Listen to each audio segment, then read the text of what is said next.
9 untuk mata kuliah PA PPAT, Program Magister Kenotariatan Universitas Indonesia dengan dosen pengampu Bapak Dr. Arsin Lukman SH dan Bapak Chong Sendrawan MKN. Nah, di episode kali ini nih teman-teman, kita bakal ngobrolin banyak banget nih soal salah satu akta yang sering banget muncul dalam praktik pertanahan. Nah, yaitu adalah Akta Pemberian Hak Tanggungan atau yang biasanya kita sebut tuh APHT nih teman-teman. Nah, dari APHT ini nih, kalau teman-teman pernah denger nih, tanah yang dijaminkan untuk pinjaman bank tuh misalnya. Nah, ini nih salah satunya. Jadi APHT ini sendiri itu menjadi dasar hukum ketika kita mau meminjamkan, yaitu bisa kita bilang sebagai jaminan sih kalau kita mau pinjam uang ke bank dan lain sebagainya. Nah, gimana teman-teman? Menarik banget kan ya terkait APHT? Menarik. Nah, jadi kita bakal obrolin gimana dasar hukumnya, struktur aktanya itu gimana, dan juga hal-hal lain yang terkait peraturan yang berlaku saat ini nih, teman-teman. Nah, terkait pembahasan APHT sendiri akan dibahas kelompok 9 full bersama saya Nurul Fazira Alvan. Nama saya Nindya Ananda. Nama saya Rebecca Deborah. Nama saya Niken Mulia. Nah, tadi kan kita sudah sedikit ya, mungkin aku singgung terkait APHT itu sendiri. Nah, kalau gitu kita langsung ke pembahasan terkait pengertian dulu nih, kira-kira APHT itu apa sih teman-teman? Kemudian dasar hukumnya itu apa sih teman-teman gitu. Gimana nih? Nah, kalau untuk APHT itu sendiri ada di pasal 1 angka 5 nih teman-teman, Undang-Undang 4 tahun 1996 tentang hak tanggungan itu sendiri. Nah, yang berbunyi adalah Akta Pemberian Hak Tanggungan itu merupakan salah satu akta PPAT yang berfungsi untuk pemberian hak tanggungan kepada kreditur tertentu untuk pemberian atau pelunasan piutangnya itu sendiri, gitu teman-teman. Tapi kalau misalnya pakai bahasa bayi deh, APHT itu fungsinya apa sih? Nah, untuk APHT sendiri nih biasanya seringkali digunakan untuk menjaminkan tanahnya ke bank.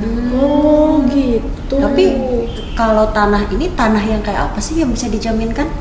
Kalau melihat pasal 4 ayat 1 Undang-Undang Nomor 4 tahun 1996 tentang hak tanggungan atas tanah beserta benda-benda yang berkaitan dengan tanah, itu ada beberapa nih. Yang pertama ada hak milik, kemudian yang kedua ada hak guna usaha, kemudian ada hak guna bangunan, kemudian ada hak pakai atas tanah negara yang menurut ketentuan berlaku wajib didaftar menurut sifatnya yang dapat dipindah tangankan, itu dapat juga dibebani hak tanggungan. Dan yang terakhir, hak tanggungan itu dapat dibebankan pada hak atas tanah berikut dengan bangunan, tanaman, dan hasil karya yang telah ada atau akan ada yang merupakan satu kesatuan dengan tanah tersebut nih. Oh, gitu. Wah, Iya. Keren banget ya ternyata. Oh iya, selain APHT aku juga pernah dengar SKMHT. Itu apa sih teman-teman? Nah, sepengetahuan aku ya, kalau nggak salah SKMHT itu singkatan dari Surat Kuasa Membebankan Hak Tanggungan. Nah, hal ini sudah diatur dalam Undang-Undang Nomor 4 Tahun 1996 tentang hak tanggungan atas tanah beserta benda-benda yang berkaitan dengan tanah. Jadi dijelaskan bahwasannya pihak yang bersangkutan itu sebenarnya harus hadir nih untuk penandatanganan dan lain sebagainya. Namun jika tidak bisa hadir, bisa menggunakan SKMHT ini nih untuk penandatanganan dan lain sebagainya. Jadi singkatnya aja sih, sebenarnya SKMHT ini surat kuasa pada umumnya sih sebenarnya. Oh gitu. Kalau balik lagi nih ke APHT, bentukannya gimana sih? Apa bedanya sama akta PPAT yang lain? Nah, Nin, kalau struktur atau bentuk aktanya itu ada di Perkaban 8 tahun 2012 nih. Pertama ada kop akta, kedua ada kepala akta, ketiga ada komparisi. Komparisi itu apa sih? Komparisi itu isinya identitas atau para identitas dari penghadap itu sendiri. Ada juga premis. Premis itu tujuan dibentuknya suatu akta itu apa sih? Terus ada juga isi-isi pasal. Nah, itu sesuai template sih biasanya teman-teman. Ada di Perkaban juga. Ada juga selain daripada isi, ada juga mengenai akhir akta, itu yang paling terakhir. Jadi kira-kira bentuknya strukturnya seperti itu. Nah, tapi apa yang membedakan dengan akta lain? Biasanya di premisnya nih teman-teman, itu yang membedakan dengan akta-akta PPAT lainnya. Gitu. Ternyata strukturnya cukup kompleks sekali ya teman-teman. Nah, biar lebih memudahkan nih teman-teman yang mendengarkan juga, kita mungkin akan langsung melampirkan salah satu contoh akta, yaitu adalah APHT nomor 681 tahun 2023. Di samping ini ya teman-teman, kita bakal langsung melampirkan. Jadi teman-teman bisa langsung melihat, tidak hanya sekedar teoritis nih, biar memudahkan teman-teman juga gitu. Oke, dari APHT ini kita bisa ngeliat teman-teman ya, ada kop aktanya yang sesuai dengan perkaban. Kemudian ada kepala akta juga nih yang sesuai dengan perkaban dan sudah dijelaskan dari BK tadi nih. Nah, selanjutnya apa lagi kira-kira? Ada komparisi, Zira.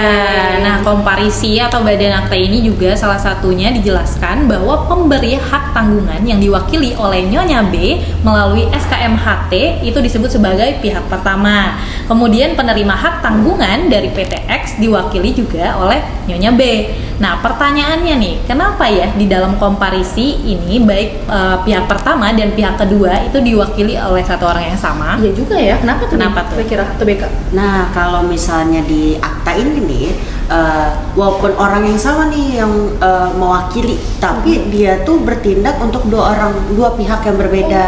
gitu. Di pihak pertama dia menggunakan SKMHT nih untuk mewakili si debitur yang mengambil hutang di bank. Sedangkan untuk pihak kedua dia mewakili bank itu sendiri.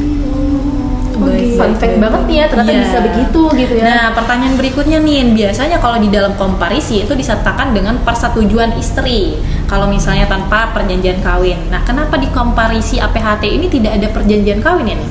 Persetujuan istri maksudnya. Karena di dalam komparisinya kan dia udah pakai SKMHT. Di dalam SKMHT itu sudah ada mencakup tuh tentang persetujuan dari istri. Jadi di APHT tidak perlu disebutkan lagi. Oh, oke, paham. Berarti kalau sudah ada di SKMHT, persetujuan tersebut tidak dijelaskan kembali di dalam APHT ya? Kalau gitu mungkin kita bisa lanjut ke bagian premis nggak sih? Nah, di bagian premis ini yang aku lihat ya, bahwasannya di sini ada keterangan tentang perjanjian kredit antara pihak kedua dan debitur. Berarti APHT ini termasuk perjanjian aksesorir ya? Menurut kalian gimana teman-teman? Nah, kalau APHT itu biasanya perjanjian aksesoris nih teman-teman. Nah, kalau misalkan perjanjian kredit itu perjanjian utama atau perjanjian pokoknya. Nah, jangan lupa juga di premisnya itu ada peringkat daripada HT itu sendiri. Itu juga perlu diingat ya teman-teman.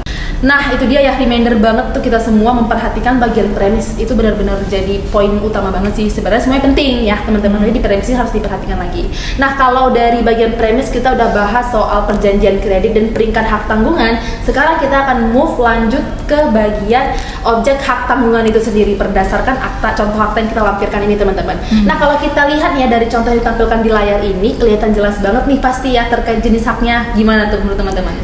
Teman-teman di rumah bisa disaksikan bahwa contoh akta yang kita lampirkan itu objeknya merupakan objek hak guna bangunan.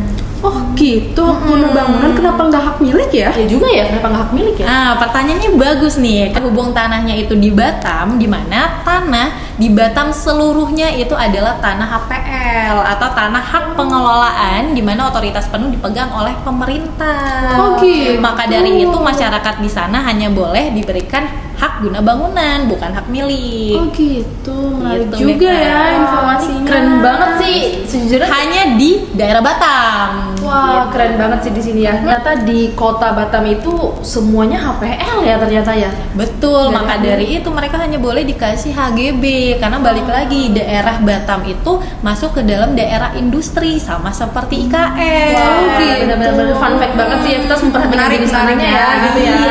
Iya.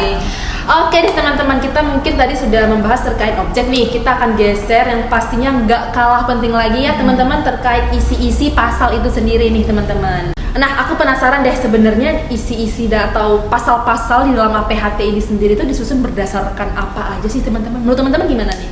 Nah, kalau dalam akta PPAT itu kan udah ada nih belangko PPAT-nya dari perkaban.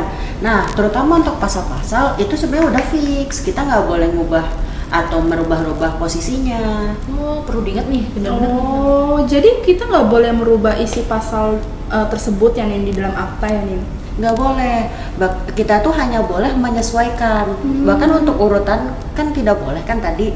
Nah, itu tuh ada konsekuensinya, bisa ditolak oleh BPN kalau kita asal mengubah. Wah, ini juga ya kalau sampai ditolak ya. Benar, Udah sayang coba-coba. banget. Krusial banget sih itu diperhatikan. Oke, berarti untuk akhir aktanya gimana Nin? Nah, kalau misalnya dalam contoh nih yang akan ditampilkan di layar, sebenarnya akte-aktenya sudah sesuai sih sama peraturan, terutama sudah disaksikan oleh saksi-saksi yang cukup umur dan juga ikut menandatangani aktanya. Oh gitu, menarik banget ya untuk akta PPAT ini, terutama di dalam HT. Benar-benar nggak terasa ternyata sampai akhir akta nih. Berarti kita udah ke penghujung podcast kita nih, teman. Seru banget kan ya teman-teman, pastinya terkait pembahasan ini. Kita Seru banget. ada fun fact baru yang baru kita ketahui nih di podcast kali ini. Semoga sih dari teman-teman yang dengerin ini bisa ngerti nih gimana pentingnya APHT dalam praktik PPAT ini sendiri. Apalagi untuk kita nih ya sebagai calon notaris atau PPAT. Amin. Dan kita benar-benar paham bahwasannya akta itu bukan hanya dokumen biasa aja, tetapi kita juga itu bentuk tanggung jawab kita, bentuk hukum yang nyata yang harus dijalankan sesuai dengan peraturan yang berlaku. Oke teman-teman, kalau gitu terima kasih buat kita semua ya tim kelompok 9 yang udah bareng-bareng membahas topik ini, dan juga untuk teman-teman pendengar semua yang udah dengerin dari awal sampai akhir. Kalau begitu sampai ketemu lagi. Bye.